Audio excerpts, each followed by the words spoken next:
Welcome to another episode of the Bonsai Escape. Today I'm going to talk about this Shimpaku juniper. We're going to do some trimming on this, clean it up, and discuss more about the art of bonsai. So stay tuned.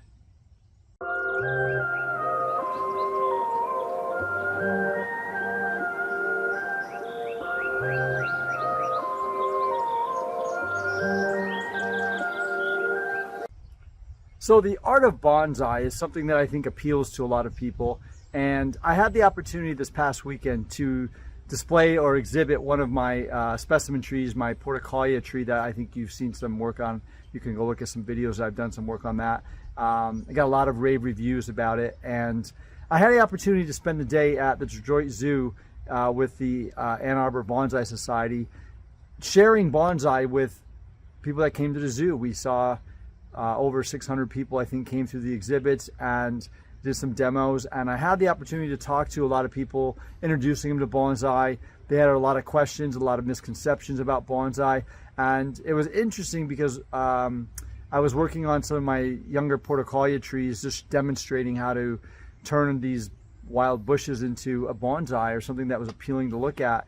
And a lot of questions came up about how do you decide what the tree is supposed to look like, and that kind of evoked a discussion about really what this whole channel is dedicated to, the escape that bonsai offers us. And what I mean by that is we work in two hemispheres of our brain, and the left side of our brain is the more analytical, data-driven side, where our right side brain is more of the emotional, arty side. And bonsai kind of gives us both of that, with the science of bonsai, or science of horticulture, understanding how to get a tree to grow and become very healthy, and each tree's characteristics in growing. So it does take a lot of understanding about horticulture and the specific needs of a tree. And then there's the artistic side, the right side of the brain, and that's taking a tree like this that's completely overgrown. I'll show you some pictures of what this started like, and deciding what I want to do with it, where it was going to go, what branches to trim. And those were the main questions that people had at this exhibit, was how do you get it to look like that? And it kind of helped me start thinking about, when I work with bonsai, a lot of times I spend most of my time on the left side of the brain, keeping them alive, knowing what their nutrient needs are, their fertilizing needs, their sun needs, their shade needs, and their watering needs. But then when I get a chance to actually work on a tree like this, that really doesn't have a shape to it yet, it hasn't really been a defined shape, now I have to kind of get into that right side brain, and it can be a little bit intimidating because we're afraid we're going to mess things up. And that's the beauty of bonsai, is that it's a living art. So if you do mess something up, there's a chance you can correct that with new branches that come out, if the tree does provide that.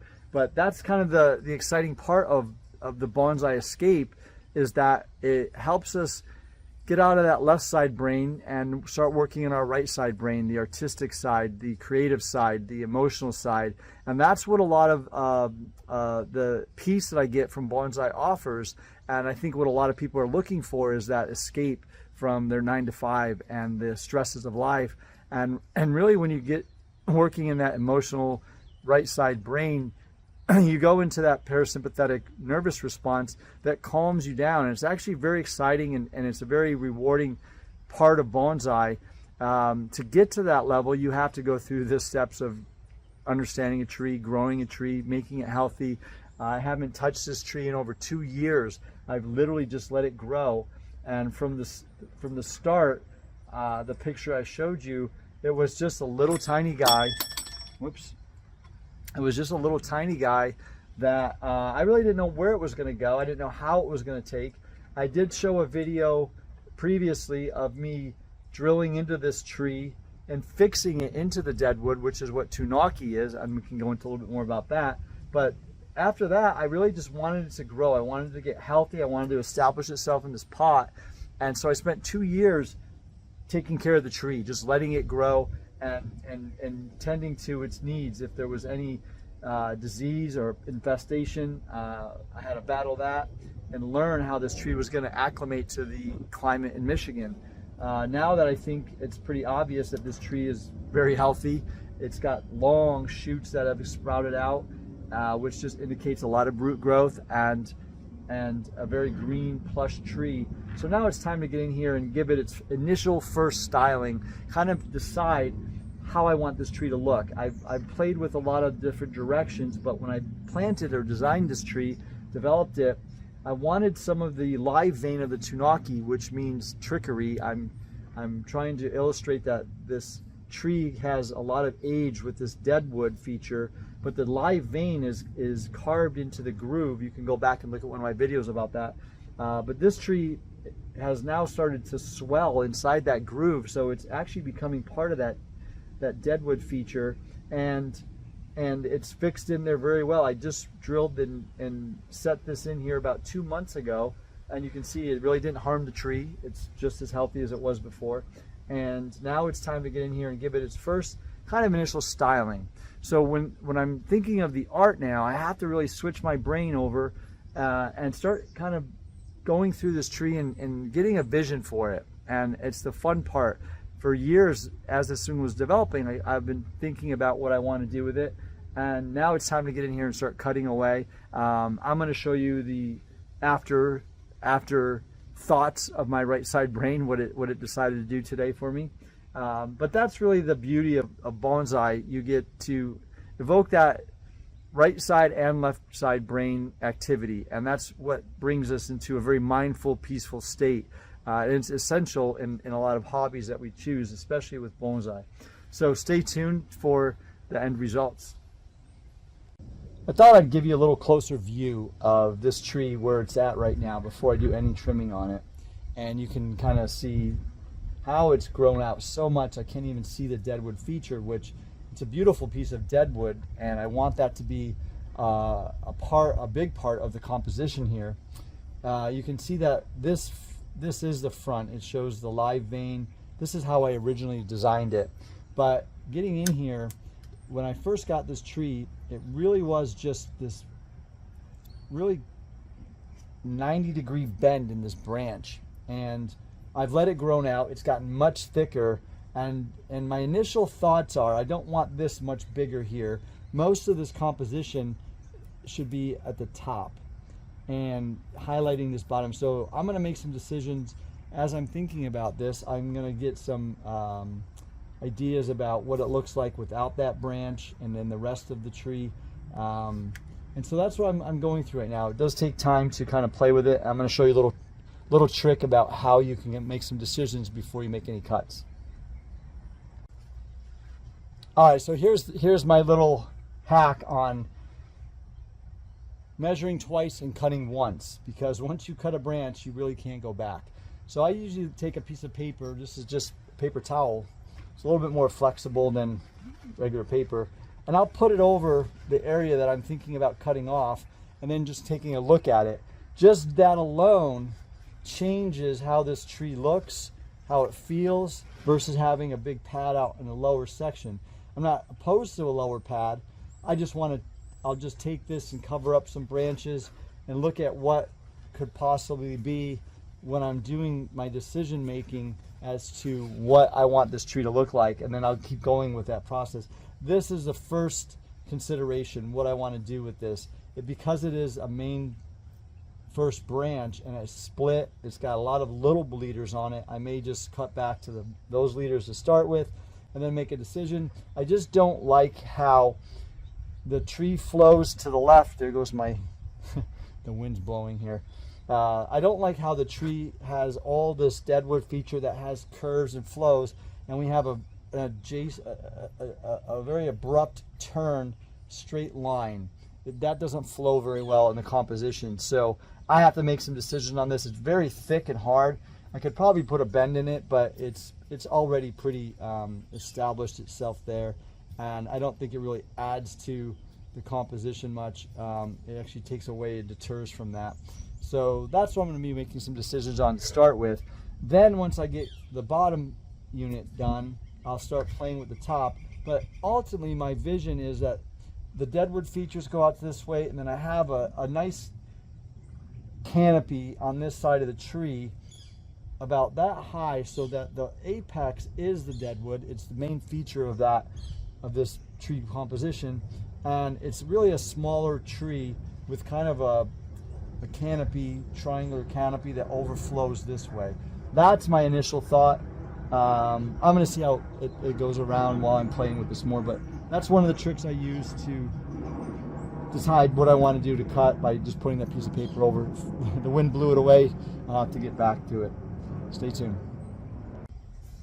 Another thing that I'm looking at when I'm deciding on what I want to do is this is that lower branch we were discussing.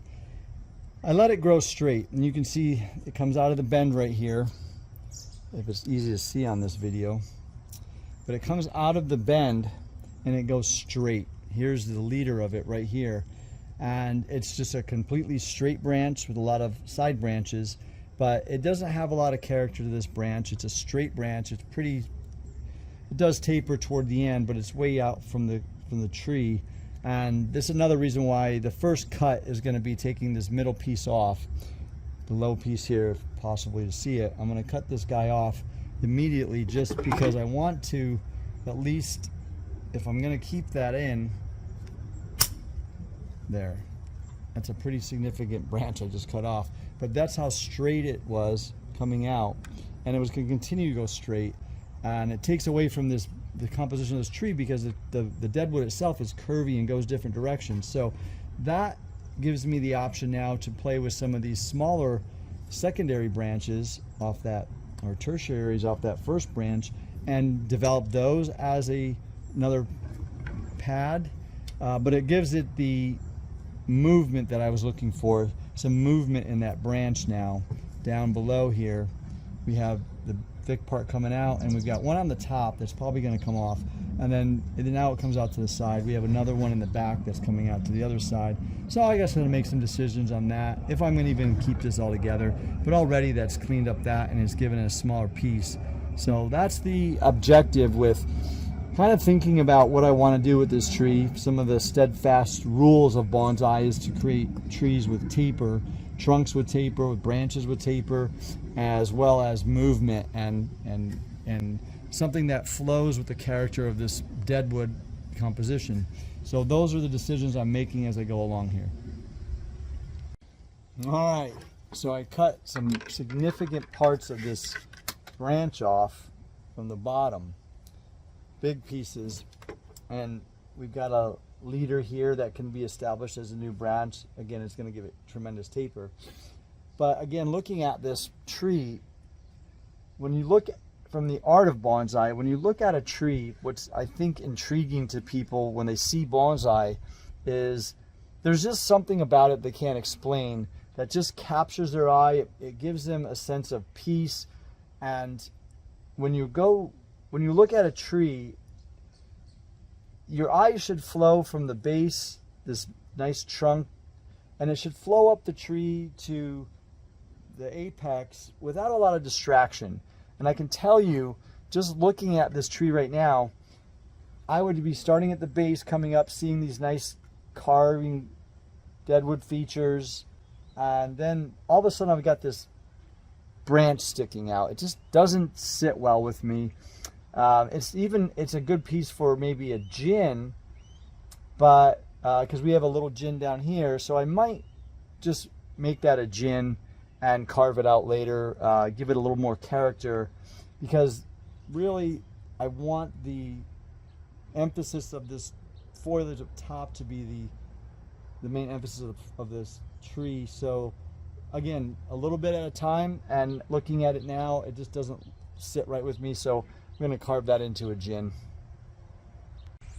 Alright, so I just took that piece I didn't really like, and I made it into a little bit of gin, carved it out a little bit, and now it has a flow to it. It captures your eye attention. You see the deadwood here, you see the piece on the end here, and then it flows back up. It's not pulling you away from the tree. So I think for now that's a pretty good look at it. I may shorten it up a little bit, but that's taking that big branch and doing something with it to accomplish the artistry that we're trying to create up top, and not taking your eye away.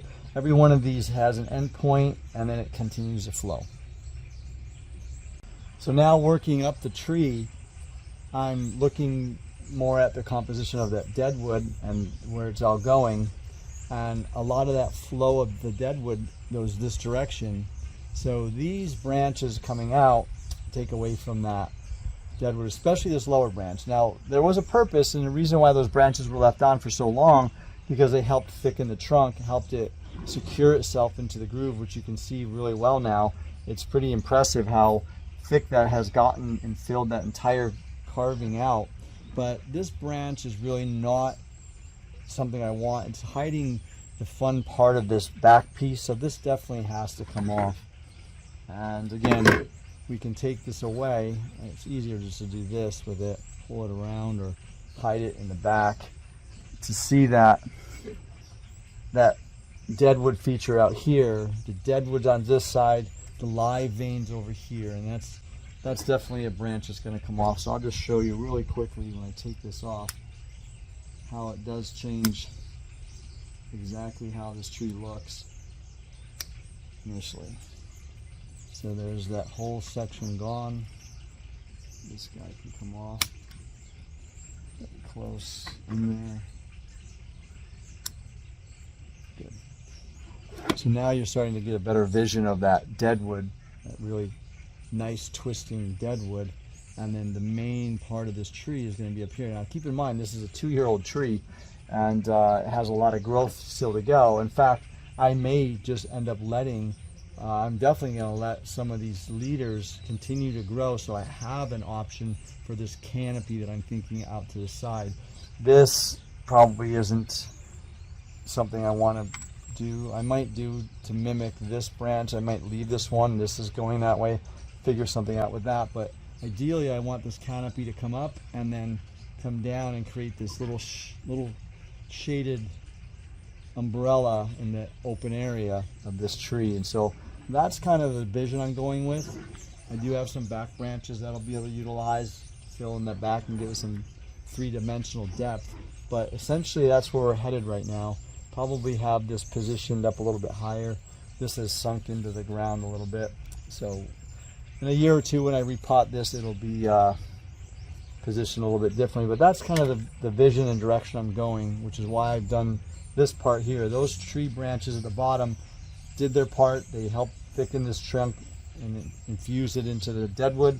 So now the decision is just a couple things up here, probably not much, because I do need these baby whips to start growing into large branches.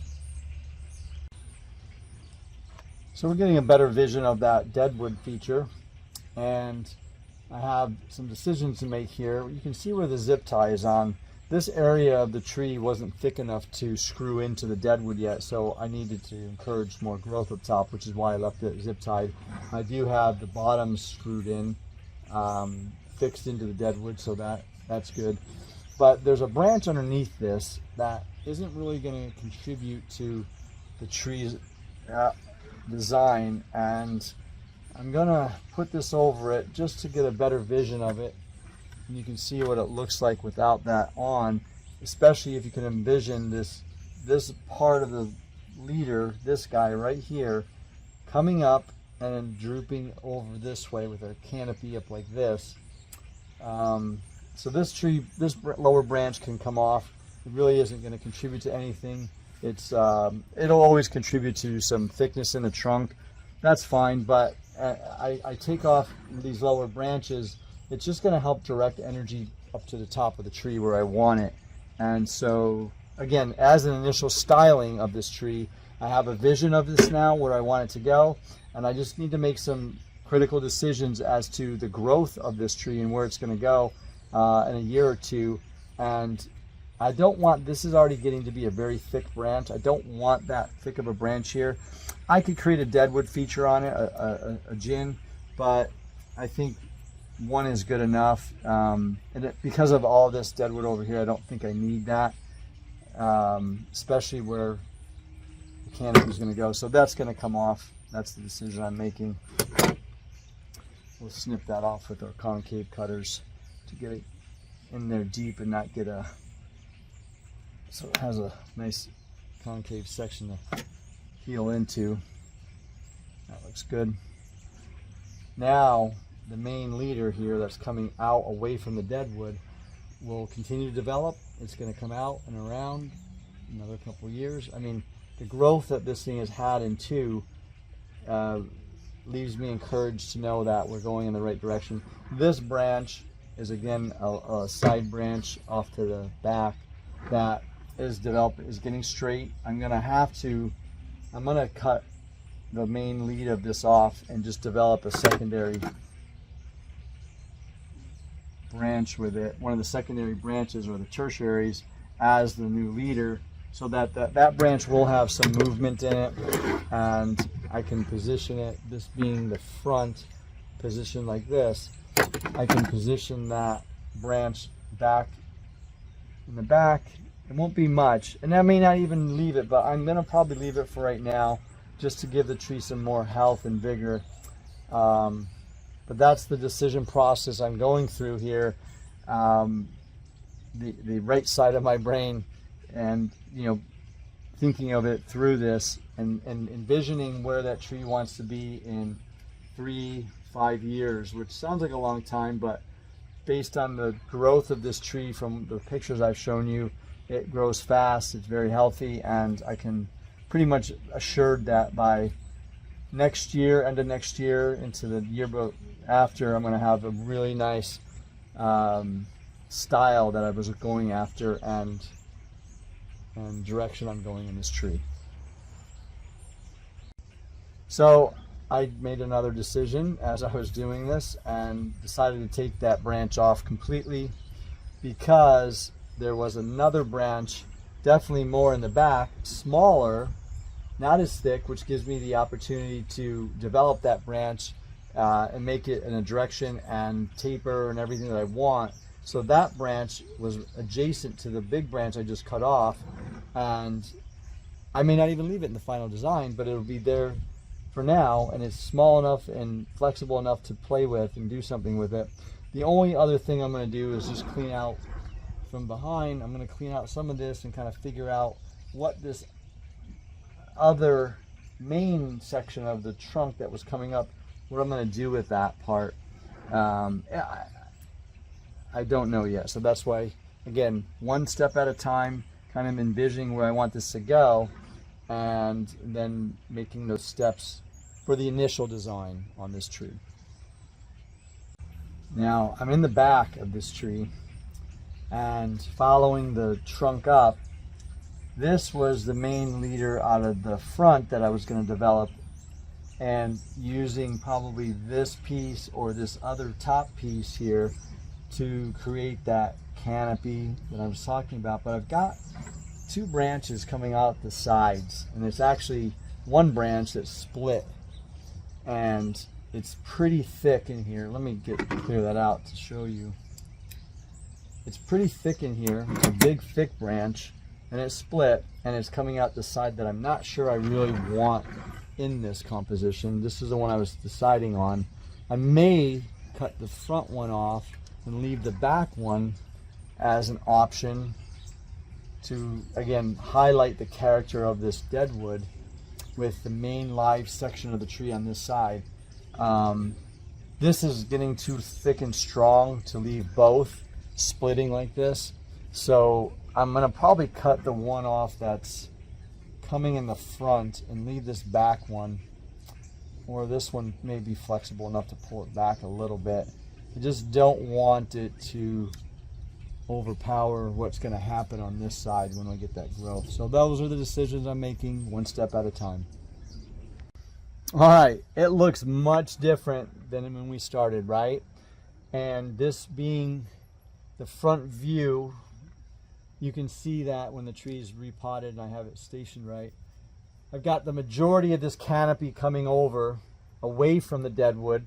Your eyes flow from here up, and then the deadwood features kind of have that highlight on the lower section, and then the live stuff coming up here.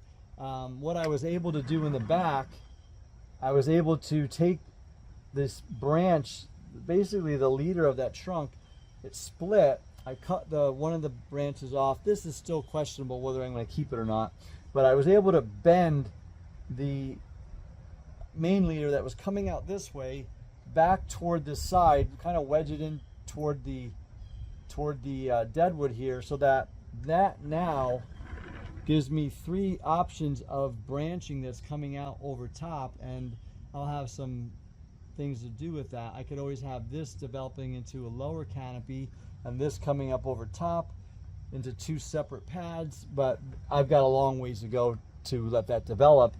This is still questionable. The only value in it right now is that it's going to help thicken the trunk where this zip tie is, that I have to get some girth to in that the trunk to screw in. But other than that, this is kind of the first steps in the art of bonsai, what I'm envisioning. You can see the nice curve coming up this way with the deadwood feature going that way, and your eye, the eye is constantly flowing up. You see the live vein coming through it. I don't know if I'm a big fan of this gin, but I can always cut it off. I probably will be cutting it off because this gives you some feature here. But other than that, once this canopy develops, there's a lot of growth still going on. I think we're gonna have a gorgeous tree, but it's a great start right now.